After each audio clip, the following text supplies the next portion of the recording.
Hey guys, this is Jamie and Lola Tallulah Poetspice, and I am here to do this week's craft collab. So you know we have to crack open that vault every third Friday and use products that are at least 6 months old or that we've never used before. So let's go ahead and get started because I'm going to put that down in the comments. All the links to the people who are participating and so forth. So let me show you what I used. I dragged out my Sweet Dixie Moon die, which I have not used in ages, and it's a lovely size. It's from a UK company, and I absolutely love it. Now, this one is actually a new die, but I wanted to use this dream to go with it, so we pulled that out to use. I also pulled out my Tattered Lace Water's Edge dies. So fabulous. And these do not have backing layers, so I also pulled out this old set of scallop circles. I mean, it is so old.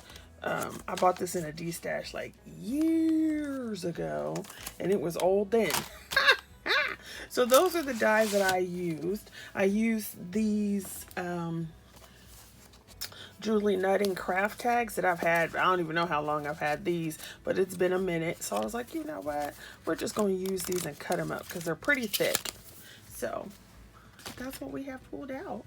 And I'm going to show you what I made. So first off, if we go with the card, let's do my tags first. So I used those scallop circles in the Tattered Lace die to create tags. So you can hear how thick they are.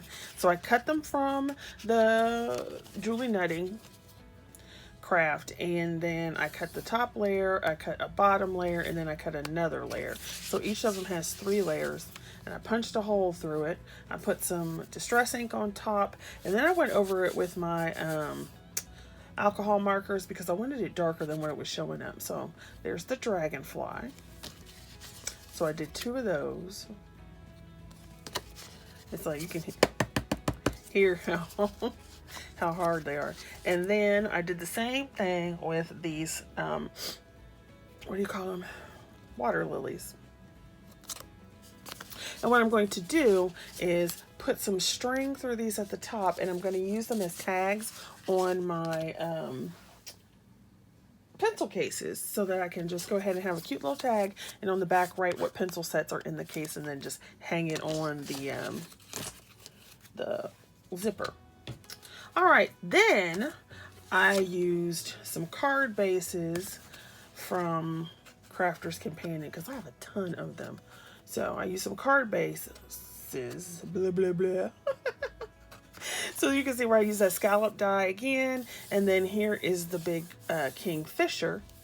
And I also use some Centura Pearl. Both of these are Centura Pearl from Crafter's Companion. And then this is the Mermaid Dreams paper from Paper Studios in the background. And so I just did a 6x6 card and did the layering on the inside. So don't forget that you can use your papers too. And I've had that paper for a while, at least 6 months, because I think I got it last summer. So use that. And then I'll decide what sentiment to put on it because I really don't know. All right, then let's go with the dies for the moon. There's one of the cards or envelopes. And so I used a 5x7 card base. I used some black, excuse me, 65-pound cardstock to make the layers. Then I used the Centura Pearl from Crafter's Companion to do 2 layers of the moon. So you see like a creamy layer and then a blue one. And then I cut that dream 4 times, and then I cut the arrow pieces off. So you've got that. And then this too is a page from that Mermaid Dreams pad from Paper Studio. So notice, so here's these, and I'm going to pull out a previous card. So let me pull those out.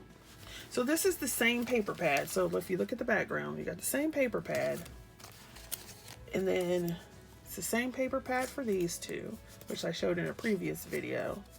So you've got 3 different looks from the same paper pad. Okay, so you've got your mermaids in the ocean.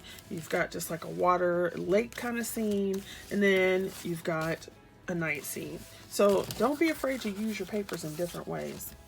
And then on the inside, I simply did another matte and layer, and then I put this die back. So this is a die I've had for at least 2 or 3 years. And I did the same thing. So there's a scallop circle under here, and then this decorative one on top. And here's something else you could do. So the next scallop circle I had was too big, and it would have the scallops on the outside, which wouldn't go with this card. So I went with the die that was one die smaller than this circle. And so you can't even see that it was a scallop circle. It just looks like a regular old layering die underneath. So that's another way that you can use your stash. So these are my projects using my stash hoard. Yay! All right, I shall see you guys later. Thanks for watching. Go check out the other ladies. And if you would like to play along, go ahead and do so with the hashtag. Bye.